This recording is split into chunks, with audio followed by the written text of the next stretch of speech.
Hello everyone, welcome back. Today we are going to talk about global and local variables. So now I'm giving you another example to distinguish these two variables, global and local, and also I'm going to talk about a scope resolution in this video. So before we dive into local and global variable, I'm going to give you another overview of what we have learned so far, and then I'm going to talk about global and local variable. I think we need to have a wrap up before we jump into more details of global and local variable. So far we learned that a function is like a mini program within our main program. So it is a usable block of code that performs a specific task. Instead of writing the same code repeatedly, we can put that code in a function and just call the function whenever we want. So this is what we learned about a function. And there are two things when we have the functions. There are two things that we need to consider. And those two things are the local variables and the global variables. However, before we jump into that, we have the declaration of the functions. So here, for example, we have the declaration of this function, and it has empty in the parentheses, meaning that it has no input, and the output, there is no output because it's a void function. So it is going to perform some tasks, some probably mathematical operations, etc., but it's not going to return anything for us. So, given these introductions, we are going to now talk about how a global and a local variable are they're going to work for us and how they're going to help us to get what we want to do done. So let's walk through this code together. So here I have the int main function and I have certain block of code here, and I have one function declared and defined here, and we have the global variable defined here as global num, that is 20. So here it's a global variable, and since it is outside of any function, it can be used and modified by any function in the program. So this is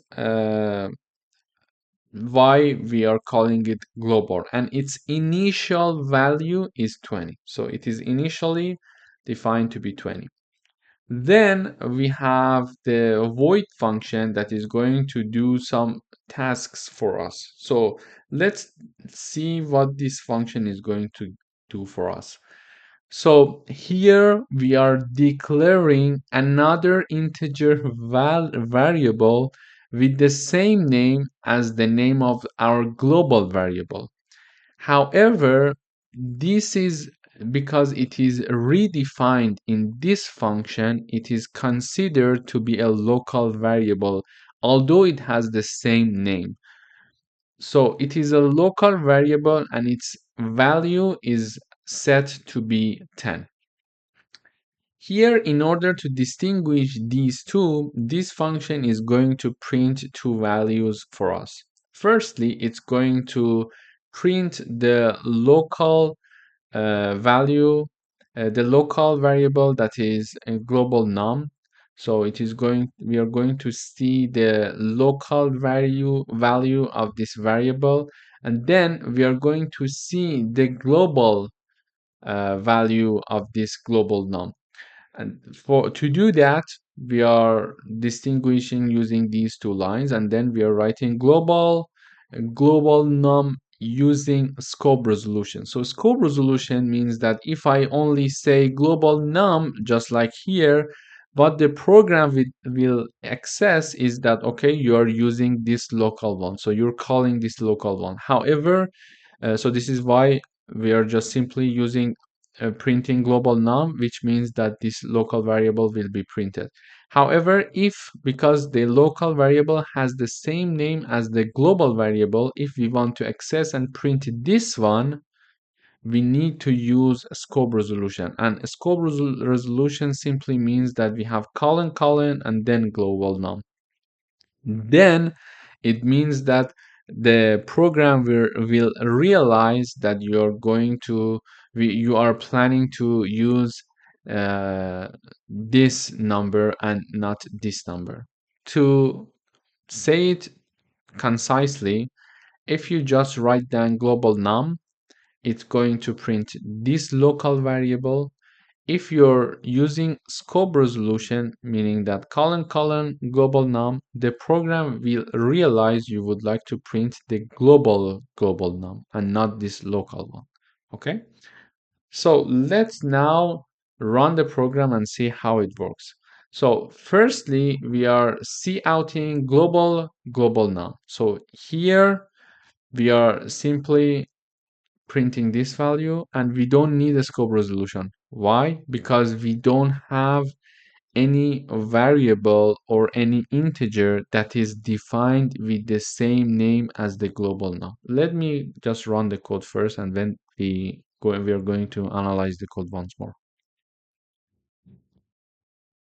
Okay, so here I'm saying that we have one function, one main function, and one function here, and one global variable. So initial value of the global variable is 20. Now in the int main, I'm going to print the value of our global variable here. So it is printing 20 because its initial value is 20 here. Okay.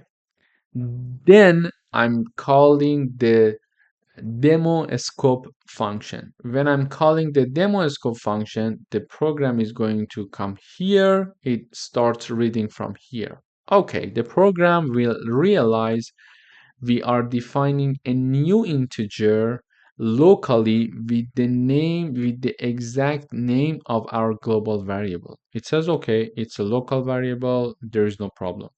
So it is equal to 10. Then we are printing the global num. So when we write down global num, it is going to print this value because it thinks that you're talking about the local global num. So it is going to print number 10.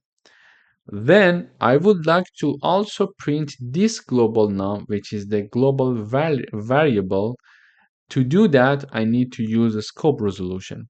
Scope resolution means that we have colon colon global num. This way, the program will realize I'm talking about this variable and not this one. Okay? To summarize, if we are having a function and within that function, we are declaring a new variable that has the same name as a global variable. When we are going to print that number, that variable, the local variable, we simply print it in that function. But if we want to access the global variable with the same name, we need to use the scope resolution. However, you may say, okay, why don't we use the scope resolution here in the int main function?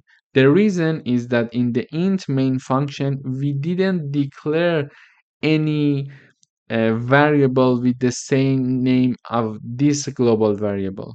Okay, so this is how the local and global variables are working, but I understand that in the beginning it may not be really easy to follow, but after a bit of exercise you're going to get the point. So it's very simple and very straightforward. Just think of it like this: we have a global variable here, it is accessible from anywhere. So if let me just write another function like void demo2, and I'm just here saying that hi from demo2, and we are printing the global variable. And then I'm saying global num. Okay? Then I'm saying endl. And here I am just calling demo2. So let me just run this code. Okay, great. So this is what we wanted. Here, let's summarize. I'm having a main function. It is printing my variable here. Let me just rename it for the sake of easiness. I would say, for example, I would say like HE, okay? This HE is going to change here and here and here and here and also here. Okay, let me just run the code to make sure that it works. Okay, it's the same thing now. Okay, so it would be easier to have this name. So I have one main function. To summarize, I have one main function, two other functions, and one global variable. So this global variable is accessible everywhere in this code because it's global. So here I'm going to print the value of our global variable, which is HE. So HE is 20. Here we simply print it, okay? Uh, then I'm calling the demo scope function. When I'm calling the demo scope function, I'm initializing another variable which is local, and it is this variable, this HE is not accessible here or here because it's a local variable for this function only. Okay, but it happens to have the same name as our global variable. Because it has the same name, we need to distinguish them in that function for the compiler when we are using the variables. So in order to distinguish for the compiler, exceptionally, in this function that has the same as a variable with the same name of the global variable, when we are just calling the name of that variable, it is going to print and execute whatever that is assigned to this local variable because its local variable is prioritized. However, in this function, because we are having a local variable with the same name of a global variable, if we want to call and print this global variable, we must use scope resolution. So this way we are telling the compiler, okay, I know that I have a local variable with the same name, but I'm using a scope resolution for you to know that I mean, for this line, I mean the global variable and not this local variable. If you want to access the local variable, you simply just use HE. Okay? Then this program is executed. So it is printing the local variable, which is 10, using this line number 8. Line number 8 is going to execute this, and then it is going to execute this line number 9, which is going to print this line for us, which is the value of the global variable. Then it's finished. So we come back to the int main function and we have the demo2. So it is going to call demo2 now. The demo2 is couting, it's printing the global variable. So it says hi from demo2 and we are printing the global variable. So the value is 20. Okay, it is printing HE. Okay, so how straightforward is that? Is this. So to summarize, it is very straightforward. When we are having a local variable with the same name as the global variable, when you want to access the global variable, you must use scope resolution, means colon colon. However, if you don't have a local variable with the same name as the global variable, you can simply call the global variable by its name. like here and here. Okay. Thank you for watching. Don't forget to do the coding and do the exercises yourself so you can be more efficient and you can, get used to these syntaxes and these little details. Thank you.